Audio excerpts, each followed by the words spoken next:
first cars. So when I was 14, I had actually been working for my dad for a while, and so I had a little bit of money saved up.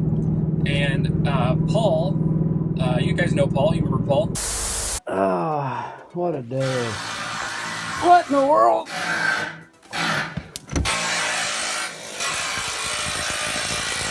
Paul, what are you doing? How'd you even get in here? This is my Jeep, and I took the liberty to have a key made. Yeah, that Paul. His dad was actually selling a 1995 Dodge Ram 1500 truck. And if you know anything about me, you know that I am not a truck guy by any stretch of the imagination. I've always liked cars, always been into cars. But he had this truck, and he was willing to sell it to me for really, really cheap. And it was a nice vehicle. And so what I did was I bought it at 14, even a year before I had my permit, and started getting to work on de-old-manifying this truck. It had the 5.9 liter V8, so it had a gigantic engine that was strapped to this, little bitty single cab short bed truck. And so that means it got like, 12 miles to the gallon, something like that. And so I bought new wheels for it off of Craigslist, of course. Got rid of the bed cover, sold it, made some of my money back. Got a bed liner, put that in there. Got rid of the old man running boards, and just did some other odd and end things to make it look like it belonged to someone a little bit younger. I think I had that truck until I was like a month or two into turning 16, and finally convinced my dad to let me start looking for a Mustang, which is what I'd always wanted. My fascination for Mustangs stems from when I was maybe like 10 to 12 or something like that, and we were sitting at a gas station. I can remember it just clear as day, and my mom had gone into the gas station to get a soda or was pumping gas or something, and I was sitting in the passenger seat, and up next to our car, our family minivan or Escape or whatever we had, pulls a completely blacked out GT500 Mustang.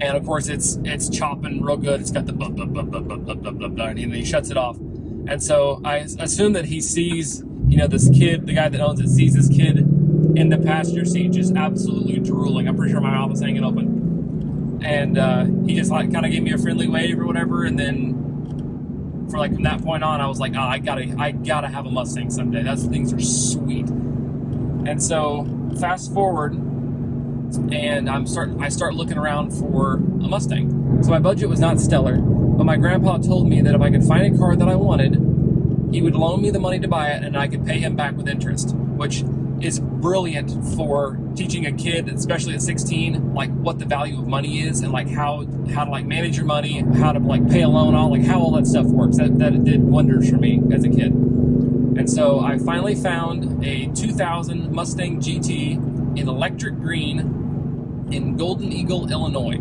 So me, my grandpa, and my dad set off to go and on this, it was like a 2-day trip, I think. It was really far away. Set off on this trip to go buy this Mustang. We get pretty close to within a mile or two of where this car was supposed to be, and the road was out. And so we're like, well, what in the world? What are we supposed to do? And so we hopped on the TomTom and just basically started driving the other direction and hoped they would reroute us to a different path. And so that took a while. I think we got lost for an hour or two before we finally got back on the right road.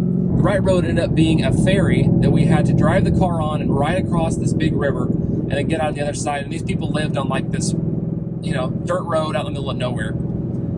And we pull up to the house, and there's an old man sitting with the garage door open in a lawn chair, just kind of waiting on us to get there. In the garage is a 1969 Boss 302 in this most beautiful blue color. Next to that is, I believe, was a Hummer. I think. I just remember that Boss. And then next to the Hummer is the 2000 Mustang GT. And I knew that the car had a Flowmaster exhaust, but I think everything else on the car was factory. There hadn't been any other mods done to it. And so he just hands me the keys, and I sit down in the driver's seat, and I remember cranking it up, and it felt like we got hit by the loudest thunderclap I'd ever heard, and you could hear the bald eagles screeching, flying through the distance in the background, and I was like, it was just like euphoric. Like, what an incredible machine, what an incredible sound. And so ever since then, I have been just a Mustang fanatic. I've had 5 Mustangs to date. I had that one, kept that one for quite a few years, learned what it was like to modify cars, figured out what my taste in cars was like, and then I sold that, made a little bit of money, bought a 2004, and that's when my modification game really came into effect. That one was also my first manual. It was a 5-speed manual, 2004 Mustang GT. It was dark shadow gray, which also led me to create and figure out how to manage social media. So I bought this car and started a group for me and all of my buddies who all had the same color car, because it was a rare color option. They only made it in 2003 and 2004. So I made this group called DSG Mustangs on Instagram. I'm sure it's still live. You can probably go find it. But just basically had people that had this color car send me their pictures, and then I would just reshare them on Instagram for all these people to basically get ideas for modifications, figure out what other people are doing with the same color car. And it was pretty successful. Like within like a year or something, had like 2,000 or 3,000 followers on this page. And so kind of figuring out how to like network with social media and like how that kind of stuff worked. And then at the same time modifying my own car. First one I bought a full exhaust for, bought a Flowmaster American Thunder Catback.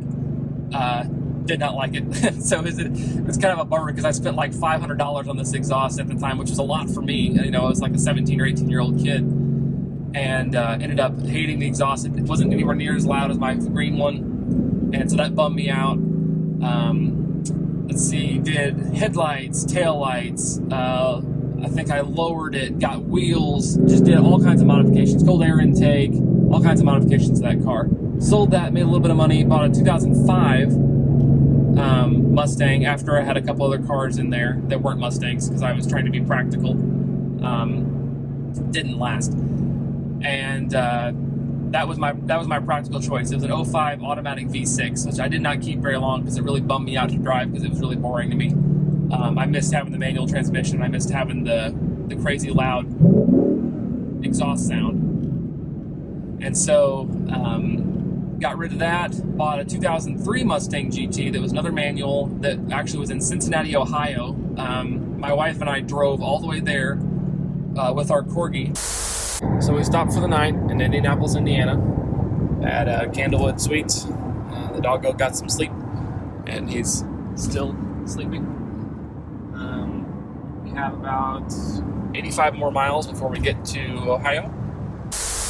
Did like a 2-day road trip there and back to buy that car, and it had like 30,000 miles on it, and it was a one owner, just immaculate car, great shape. And so had that for a little bit, and then I sold that car to buy this one. All that to say, parents, when your kids are wanting a car that you may deem dangerous, or you may deem to be kind of inappropriate for a first car, let them work for it, and they'll appreciate it and treat it so much better than they would something that you're just buying for them and handing to them. Also, if you get your kids into cars, they won't have money for drugs, because they'll be too broke modifying their cars. And it also teaches them the value of money and what good work can pay for if you put the time in.